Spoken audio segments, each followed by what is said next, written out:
ऋष पंचमी की व्रत कथा। आज भाद्रपद मास के शुक्ल पक्ष की पंचमी तिथि है और आज के दिन ऋष पंचमी का व्रत रखा जाता है। हिंदू धर्म में ऋष पंचमी का बड़ा ही विशेष महत्व है। शास्त्रों के अनुसार जीवन में जाने अनजाने में कोई पाप किया हो तो ऋष पंचमी का व्रत करने और इसकी कथा को सुनने से उस पाप से मुक्ति पाई जा सकती है। ऋष पंचमी का व्रत करने से स्त्रियों को अटल सौभाग्य की प्राप्ति होती है। आज के दिन गंगा स्नान का बड़ा ही विशेष महत्व है। ऋष पंचमी की कथा को सुनने से तथा सप्त ऋषियों के आशीर्वाद से मनुष्य की सभी मनोकामनाएं पूरी हो जाती हैं। तो आज मैं आपको सुना रही हूँ ऋष पंचमी की बड़ी ही दुर्लभ कथा। इस कथा को बड़ी ही श्रद्धा और प्रसन्न चित्त मन से अवश्य जरूर सुनिएगा। भविष्य पुराण के अनुसार एक बार श्री कृष्ण भगवान से राजा युधिष्ठिर ने प्रश्न किया कि हे देवों के देव, मैंने आपके श्रीमुख से अनेकों व्रतों के महात्म्य को सुना है। अब आप कृपा करके उस पंचमी का उत्तम व्रत को सुनाइए जिससे समस्त पापों की निवृत्ति होती है। राजा के इन वचनों को सुनकर भगवान श्री कृष्ण बोले कि हे राजेंद्र, अब मैं तुमको ऋष पंचमी की उत्तम व्रत सुनाता हूँ, जिसको धारण करने से स्त्री समस्त पापों से छुटकारा प्राप्त कर लेती हैं। हे राजन, जो स्त्री रजस्वला होकर भी घर गृहस्थ के कामों में प्रवृत्त होती हैं तथा घर के बर्तनों आदि को जाने अनजाने में छूती हैं, वह स्त्री अवश्य ही नरक में जाती हैं। अतः चारों वर्णों के लोगों को चाहिए कि वे रजस्वला स्त्री को घर का कार्य न करने दे, क्योंकि पूर्व समय में वृत्तासुर का वध करने के कारण इंद्र को ब्रह्म हत्या का महान पाप लगा था। उस समय ब्रह्मा जी ने इंद्र पर कृपा करके उस पाप को 4 स्थानों पर बांट दिया। पहला अग्नि की ज्वाला में, दूसरा नदियों के बरसाती जल में, तीसरा पर्वतों में और चौथा स्त्री की रज में विभाजित करके उनके पाप की शुद्धि कर दी थी। बस इसी पाप के प्रभाव के कारण रजस्वला स्त्री पहले दिन चंडालिनी, दूसरे दिन ब्रह्म हत्यारिणी, तीसरे दिन धोबन के समान रहती हैं तथा चौथे दिन शुद्ध हो पाती हैं। रजस्वला धर्म में जाने या अनजाने में उससे जो भी पाप हो जाते हैं, उनकी शुद्धि के लिए ही हर स्त्री को ऋष पंचमी का व्रत करना उत्तम बतलाया गया है। यह व्रत समान रूप से 4 वर्ण की स्त्रियों को करना चाहिए। भगवान श्री कृष्ण कहते हैं, हे युधिष्ठिर, इसी प्रसंग में एक प्राचीन कथा का वर्णन करता हूँ, जिसे ध्यान से सुनो। सतयुग में विदर्भ नगरी में संजीत नाम से एक राजा हुए थे। वे प्रजा का पुत्र वध पालन करते थे। उनके समस्त आचरण ऋषियों के समान थे। उन्हीं के राज्य में वेदों का पाठ करने वाला और समस्त जीवों के प्रति उपकारी मनोवृत्त रखने वाला सुमित्र नाम का एक कृषक ब्राह्मण भी था। ब्राह्मण की स्त्री जयश्री अत्यंत पवित्र व्रता थी। उस ब्राह्मण के यहाँ अनेक नौकर चाकर भी सेवारत थे। एक समय वर्षा ऋतु में जब उसकी स्त्री खेती के कामों में लगी हुई थी तो वह रजस्वला हो गई। हे राजन, उसे अपने रजस्वला होने का पता भी न लग पाया, किंतु फिर भी वह घर के कामकाज करती रही। उसने घर गृहस्थी के बर्तनों आदि सभी को अपने हाथों से छू लिया।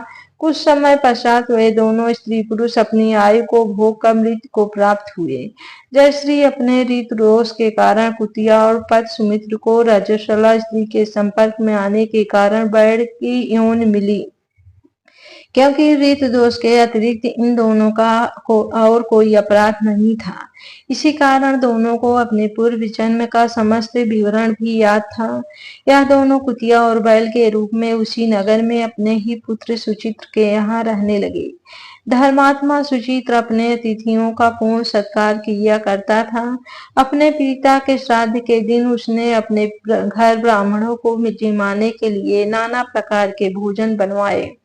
जब उसकी स्त्री किसी काम से रसोई से बाहर गई थी तो एक सर्प ने रसोई की खीर के बर्तन में विष वमन कर दिया।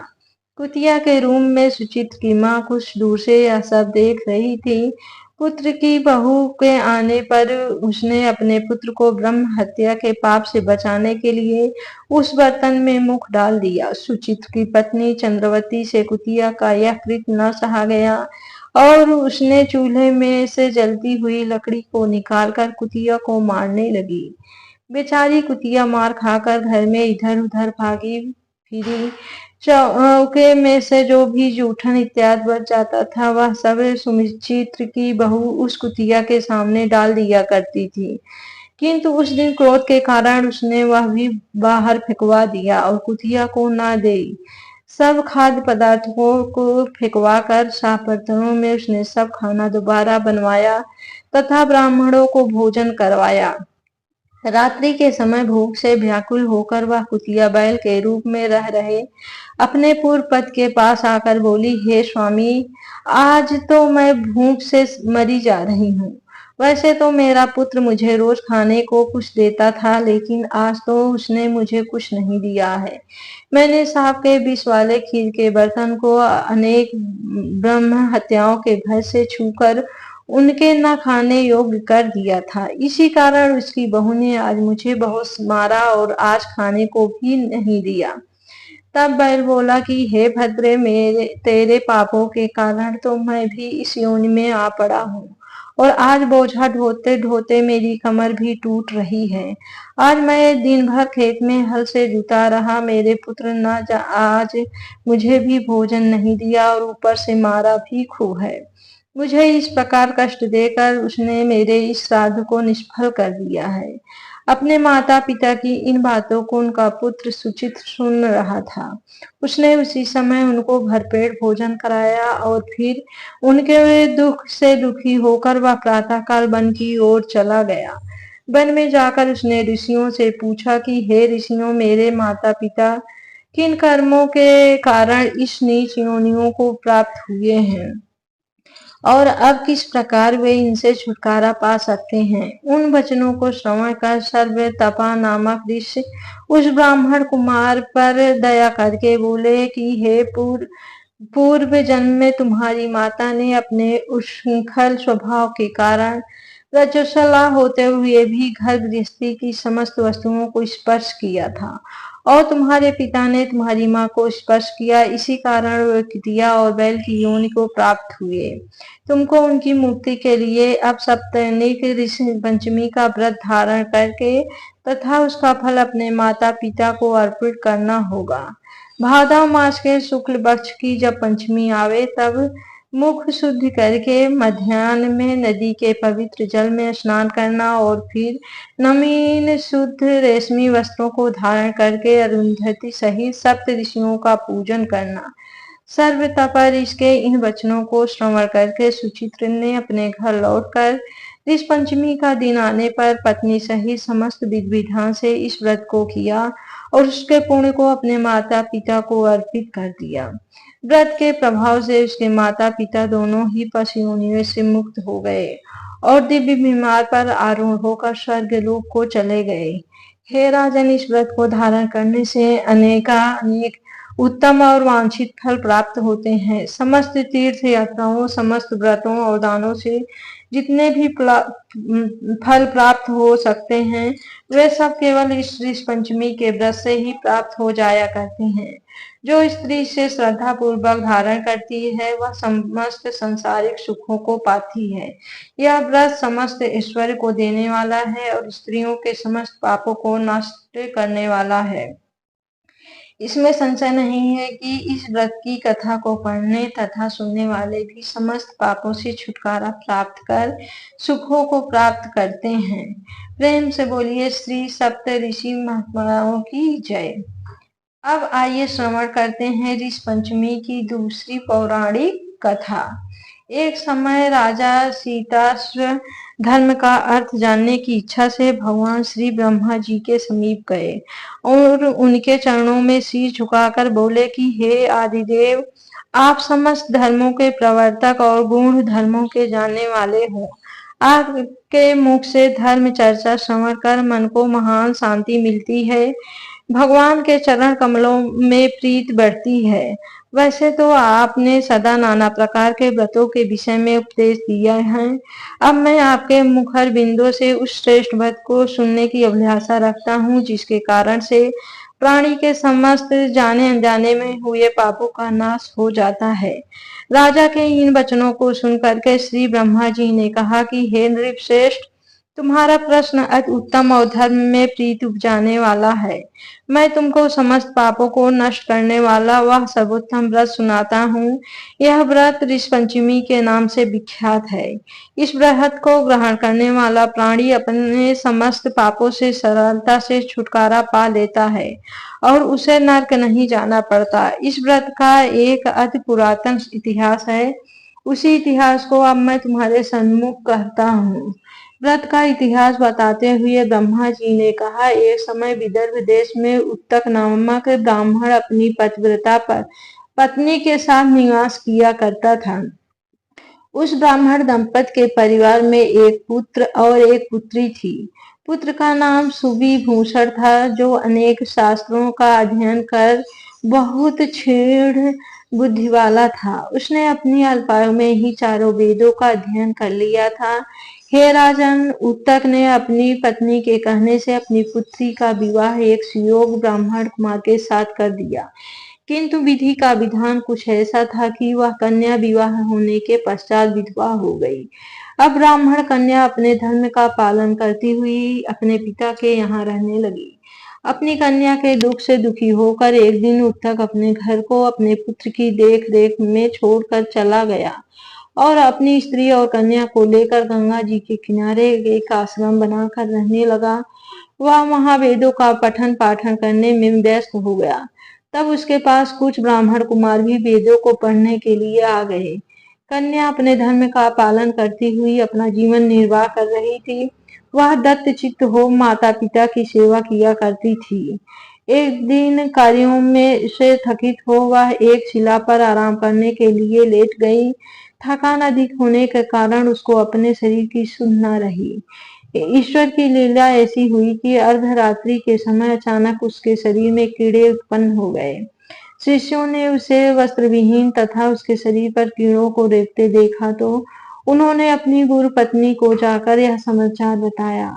अपनी कन्या के शरीर में कीड़े पड़ जाने की बात को सुनकर ब्राह्मणी विलाप करती हुई उस शिला के पास पहुंची। वहां उसकी कन्या सचमुच ही वस्त्रविहीन तथा बेसुध पड़ी थी। उसके शरीर पर हजारों कीड़ों को रेंगते देखकर वह अत्यंत दुखी हुई और चीख चीख कर रोने लगी। इस प्रकार विलाप करते करते वह ब्राह्मणी भी अचेत अवस्था में प्राप्त हो गई।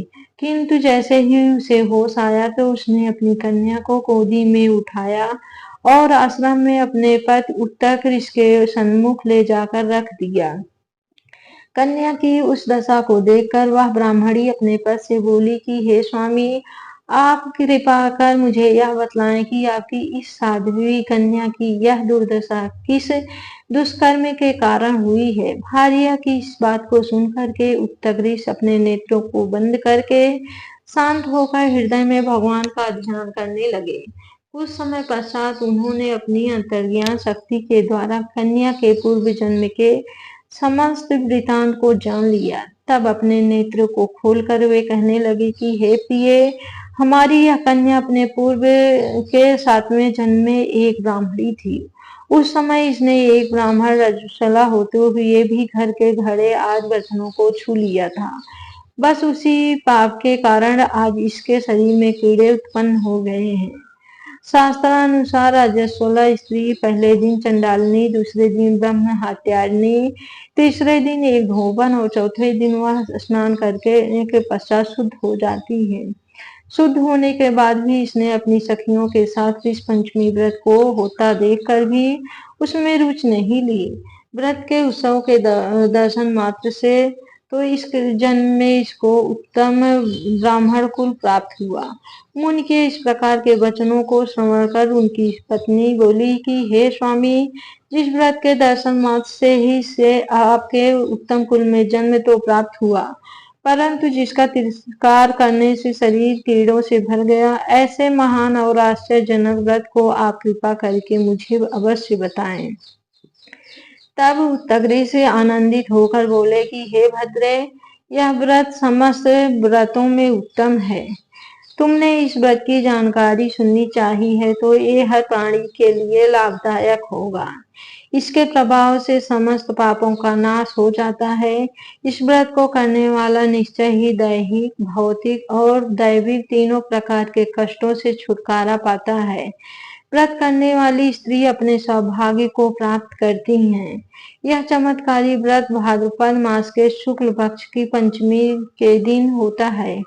व्रत करने वाली स्त्री को चाहिए कि वह गंगा या उस के समान पवित्र नदी अथवा कुएं के जल से स्नान करे और नित्य कर्मों के करने के बाद विविध विधान से पंचामृत बनाकर श्रद्धा और भक्ति सहित सप्त ऋषियों को उससे स्नान कराए और फिर चंदन, कपूर आदि गंध तथा पुष्प, धूप, दीप आदि निवेदित करे। पहले भूमि को गौ के गोबर आदि से शुद्ध करके उस पर अष्टदल कमल बनाकर अरुंधति सहित सप्त ऋषियों की स्थापना की जाती है। पवित्र वस्त्रों और यज्ञोपवीतों को अर्पित करें, उत्तम फलों और मिष्ठान से उनका भोग लगावें तथा अर्घ्य दें। अरुंधति सहित सप्त ऋषि यथा कश्यप, अत्रि, भरद्वाज, विश्वामित्र, गौतम, जमदग्नि और वशिष्ठ जी का ध्यान करके इस प्रकार प्रार्थना करें कि हे श्रेष्ठ ऋषिवरों, आप सभी मेरी पूजा को स्वीकार करें और तथा मुझे कृतार्थ करें। आप मेरे द्वारा निवेदित किए हुए अर्घ्य, भोग आदि को स्वीकार करें। जो स्त्री ब्रह्मचर्य धारण करती हुई इस व्रत को करेगी वह उत्तम फल को प्राप्त करेगी। इसमें संदेह नहीं है कि इस व्रत का फल समस्त तीर्थों के दर्शन और संसार के समस्त दानों से भी श्रेष्ठ है। सुख पाने की इच्छा से जो स्त्री इस व्रत को धारण करती है वह स्वयं सुंदर स्वरूप और उत्तम गुणों से परिपूर्ण हो, पुत्र पौत्र आदि को पाती है। इस व्रत को करते हुए वांछित फल प्राप्त करने के पश्चात इस व्रत का उद्यापन भी करना चाहिए। चतुर्थी के दिन एक बार भोजन करके पंचमी के दिन व्रत आरंभ करें। स्नान आदि करके गोबर से लीप कर उस स्थान पर सर्वतोभद्र चक्र बनाकर पहले कलश की स्थापना करे, समस्त पूजा सामग्री एकत्र करे, अष्टदल कमल में सप्त ऋषियों की स्थापना करे, षोडशोपचार पूजन, रात्रि जागरण तथा भजन कीर्तन में बिताकर प्रातः ब्राह्मण को भोजन करावे व दक्षिणा देकर संतुष्ट करे। इस प्रकार ऋषि पंचमी की यह कथा यहीं पर समाप्त हुई। आइए अब मनोकामनाओं की पूर्ति करने वाली ऋषि पंचमी की दूसरी कथा को सुनते हैं। एक बार की बात है, ऋषि मुनि जी जंगल की ओर जा रहे थे कि रास्ते में उन्हें एक स्वर्ण मुद्रा दिखाई दी। उन्होंने उस स्वर्ण मुद्रा को अपने पास रख लिया और सोचने लगे कि मैं इस सोने के सिक्के का क्या करूंगा। मैं इसे किसी ब्राह्मण को दे दूंगा जिससे उसका भला हो जाएगा, क्योंकि यह स्वर्ण मुद्रा मेरे किसी काम का नहीं है, इसीलिए इसे दान में ही देना सर्वोत्तम रहेगा। यही सोच विचार करते हुए वह अपने घर आ गया और उन्होंने बहुत प्रयास किया कि कोई गरीब को वह सिक्का दे दे, लेकिन उन्हें कोई भी ऐसा गरीब नहीं मिला जो उस सिक्के का सही अधिकारी हो। एक दिन ऋषि मुनि नहा धोकर अपने घर के द्वार पर खड़े थे कि उनके सामने से एक राजा अपनी सेना लेकर जा रहा था। वह किसी दूसरे राज्य पर हमला करने के लिए जा रहा था। राजा ऋषि मुनि को देखकर रुक गया और उसके मन में विचार आया कि क्यों ना ऋषि मुनि का आशीर्वाद लेकर ही आगे प्रशस्त किया जाए। राजा ने सोचा, आशीर्वाद लेने से हम जंग में विजय अवश्य प्राप्त करेंगे। जब राजा ने ऋषि मुनि का आशीर्वाद लिया तो ऋषि मुनि के मन में विचार आया कि क्यों ना यह सोने का सिक्का मैं इस राजा को दे दूं। जैसे ही ऋषि मुनि ने सिक्का राजा को देने के लिए अपनी पोटली से निकाला तो राजा ने सोचा कि ऋषि मुनि मुझे सोने का सिक्का क्यों दे रहे हैं, मेरे पास क्या स्वर्ण की कमी है। तब राजा ने ऋषि मुनि से पूछा कि आप मुझे स्वर्ण मुद्रा क्यों दे रहे हैं, मेरे पास तो बहुत सारी धन संपदा है। तब ऋषि मुनि कहा, आप इतने बड़े देश के राजा होते हुए भी एक छोटे से राज्य पर हमला करने जा रहे हैं। आपके पास तो स्वयं इतना बड़ा राज्य है, इसलिए आपसे गरीब कोई नहीं है। इसलिए मैं आपको स्वर्ण मुद्रा दे रहा हूँ। यह बात सुनकर राजा को बड़ी ही ग्लानि हुई और उसे अपनी गलती का एहसास हो गया कि अपने जीवन में कभी भी लालच नहीं करनी चाहिए और सदा दूसरों का भला सोचना चाहिए। तब राजा ने ऋषिमुनि से माफी मांगी और कहा कि आपने मुझे जो ज्ञान दिया और सही मार्ग दिखाया उससे मेरा सदा ही भला होगा। हे ईश्वर, इसी तरह आप सभी का भला करते रहिए। आपकी कृपा अपरंपार है। आपने आज मुझे बहुत बड़ी सीख दी है। जय श्री कृष्ण। राधे राधे।